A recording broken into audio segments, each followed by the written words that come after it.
Yeah, I was. It's funny because actually I read about the comments he made in England, and I swear that for those people watching, what were the England comments? English comments, that was, overrated, and that it was basically what he said here, just a couple of odd and that was things. What, like 6 months ago? No, this was right before Backlash. Okay. What really bothered me about the comments was that they were made. I was asked, can I go promote Backlash in England? And I would have loved to have done it, but I had a couple of commitments, so they sent Flair.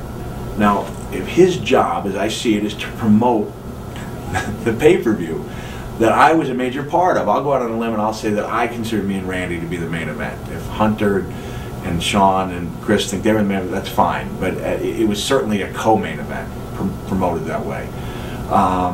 And to me, that's like, finding out, hey, someone telling Quentin Tarantino, hey, great news, we got Steven Spielberg. He's going to go out to England, he's going to promote Kill Bill.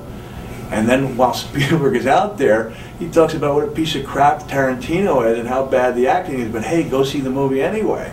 That's not his job. He said his job was to be honest. Certainly, there are a lot of ways you can be honest without completely burying the guy in there. I mean, he could have said, well, Mick Foley, that's not my style of wrestling, even if he said I think he was overrated, but hey, the guy, he's going to be a great match at Backlash because that's his specialty. He may not be the greatest. There are 100 ways you could get across your point without completely burying me. But the funny part is, when I first read this, Flair was in England and talking about how Foley was overrated. My first feeling was, all right, cool, yeah, he's doing our angle, because he and I had done this great interview, at least I thought it was great, in Baltimore. Arn Anderson said he thought it was great, and it revolved around the idea, the word legend being used too liberally, and that really, by one standard, there's a group of like 10 all-time greats. And once you start allowing me in that group, then you can allow 150 other guys, you know what I mean? And so the fans ultimately decide who's a legend in their eyes, but among the peers, I'm not in that class that Ric Flair is. And that was what that interview was about, and I thought we could have done a hell of a storyline revolving around that, and we would talk about it. Like I said, it was something we looked forward to doing.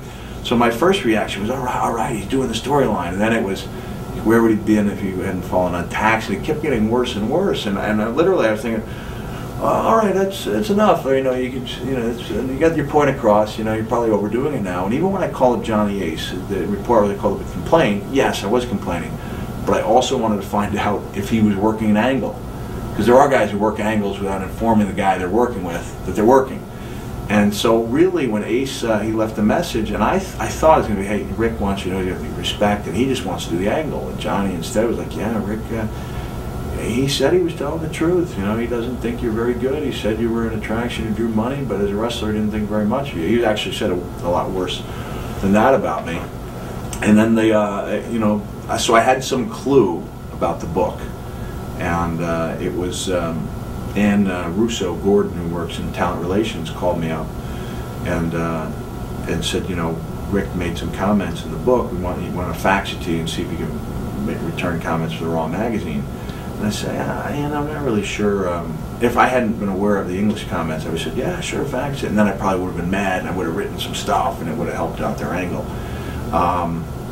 But I had had time to think about it, and I said, I'm not sure I feel comfortable helping out a guy who buried me. And she said, look, you want some time to think about it? I said, no, I just did. I'm not really interested in doing anything with Ric Flair or his book.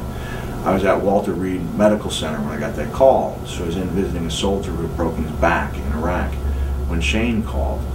And maybe I shouldn't be talking about this, but what the hell. And so Shane called, and he started to say, hey, we want to do this thing. We know controversy sells. And I said, Shane, first off, I said, I'm in the room with a soldier, who broke his back. He's been through a lot. He might enjoy this conversation. He was a wrestling fan. And Shane said, oh, yeah, sure. And so that young soldier got a pretty good conversation. Put on speakerphone? No, I did have it on speakerphone. I did have it on speakerphone. And when I went back to see him like a month later, he was like, oh, that was awesome. It wasn't like Shane and I were fighting. But Shane said, controversy sells. And when I said, Shane, I know controversy sells. That's why I'm not going to be a part of it. He goes, but Rick would love to work with you. And I said, Shane, I would have loved to have worked with Rick too. I said, but he buried me. He didn't give it a criticism. He didn't, it wasn't anything that was, well thought out. He just buried me. And I said, you have to have some some respect for your opponent. You don't have to like him. You might think he's overrated, but you have to have some form of respect for him, or else you can't work together. And I do think, that in some ways, I do still think that he was working, in some respect. I'm sure he means some of what he said. I'm sure he thought that it would help sell the book, which it has. And I think he thought he'd get a hell of a program out of it with me. If he didn't think there was a match to be had, I don't think he would have gone so far out. I don't think, the person responsible for inserting the story, going back over it, because there were criticisms, like I said, but they specifically went back and redid that story to make it look far worse than it had been. And in some ways, I feel bad for him, because in the letter I wrote to him, which I guess he's pretty bitter about, I said, we could have worked, and you took the one guy who could have put you back on top, and you spit on his face. This is after I talked about what an honor it was to, see him up close, and the passion he had for the business should serve as an example for everyone, from top superstar to the youngest rookie. And the last thing I said was, I'm very thankful that you and your opinion of me no longer have the ability to influence my life and my family's life like they did 10 years ago. Sincerely, Mick Foley. And what I came to realize is that, maybe it was personal, but maybe you just can't change a closed mind.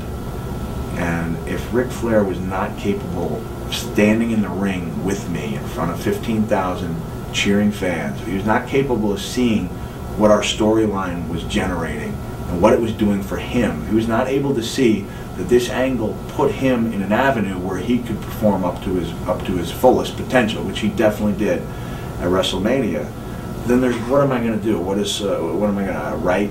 How great I was? If that didn't prove that I brought something to the table, nothing ever would. And so I do feel bad for him in a sense, because he deserves to work a top program. And unless they bring Hulk Hogan in and do the angle with him that they could have done with me, which Vince should do as a businessman, then I don't see anyone on that roster being able to work with Flair on a pay-per-view that matters. There's no question about it. Ric Flair is a ratings draw. He's a legend, but I think it's been a long time since people have felt like they need to spend money to watch him in action. Now, obviously you worked with Flair within the last year, well after your book came out. You mentioned after the airplane angle, he was a gentleman. How was he like at WrestleMania and, the whole Orton program? Did he pull you aside and never say anything to you? Yeah, pulled me aside and thanked me on a couple of occasions. Told me how much, he enjoyed it. That's why it was so surprising to me. And one thing I said in the letter was, hey, you got to understand, when you tell a guy, when you're Ric Flair and you tell him, you shake his hand and say it's an honor to work with you, that actually means something to anybody who's ever given a damn about the business. So when I shook his hand and said it's an honor to work with you, I meant it. And I said, maybe in the future you might want to stick to, limit your compliments to the ones you actually mean. There was never a harsh word. He was always perfect gentleman. And there was one instance where Randy, they said he was sick. I think he'd had his bell rung, and this was in Atlanta. This was the go-home week, as far as I was concerned, where Rock was coming out.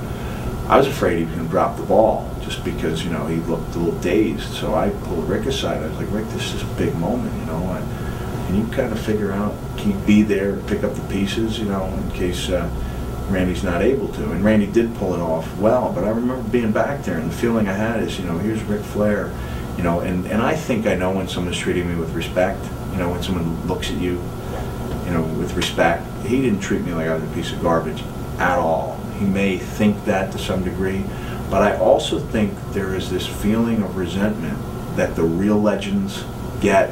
And when I say real legends, I mean the guys who've proven over the time that they can draw, that they mean something, that they're top workers. And I'm including Hogan in that group, even though, athletically he wasn't on the level of a Thez and a Flair and Terry Funk.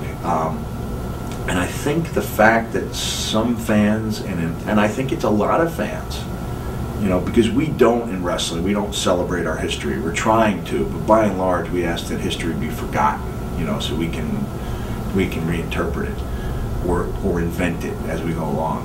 And I think the fact that to a lot of wrestling fans, I'm on their level bothers them and causes them to say things that they wouldn't otherwise say. Like Hogan last year teeing off on me on the, I think it's called Between the Lines, the Michael Landsberg, off the record Landsberg show. I mean, it really shocked me, and I reacted to it poorly because I was not aware of just, how brutally he buried me.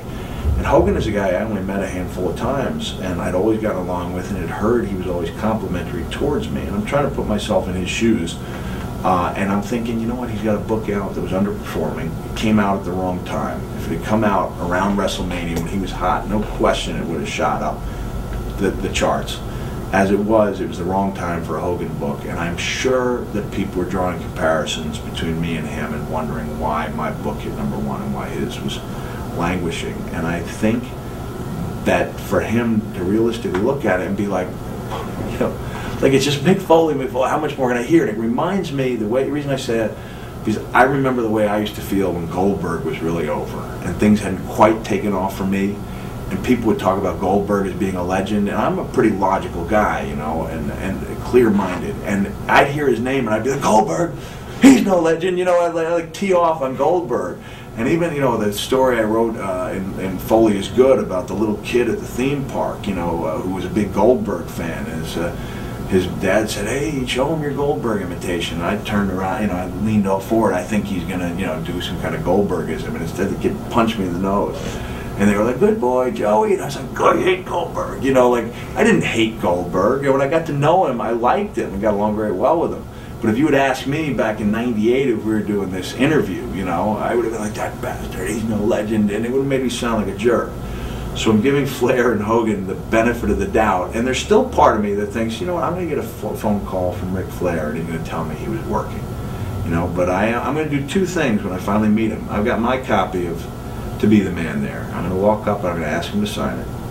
And then I'm going to say exactly what I said to you guys. I said, Rick, if you treated me with just a little bit of respect, we'd be working a program right now.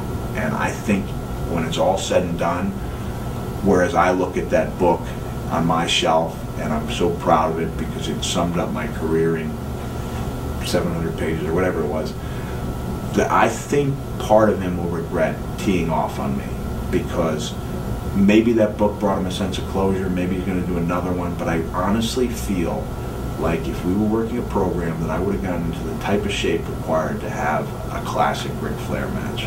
And I look back at the matches that I really liked of his, and I love the Steamboat matches, no question about it. But I mean the match he had with Brody, I think in '88 in St. Louis, I think it was '88.